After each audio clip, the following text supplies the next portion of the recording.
and we're going to be taking the right at this intersection. There's a sign telling me there's a playground nearby, so mirror shoulder check. And now as I'm coming into this turn, I can see, hey, wait a minute, there is a 30 sign posted right there. So getting back down to 30, or not letting it get past 30.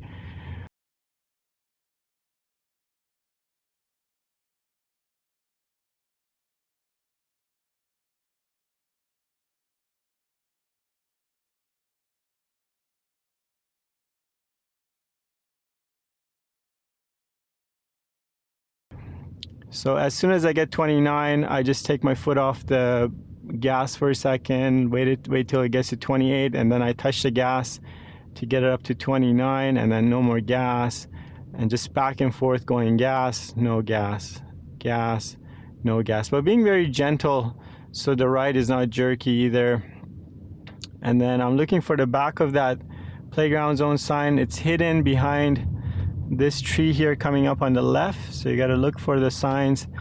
And we're going to go into this driveway here, so checking if it's clear.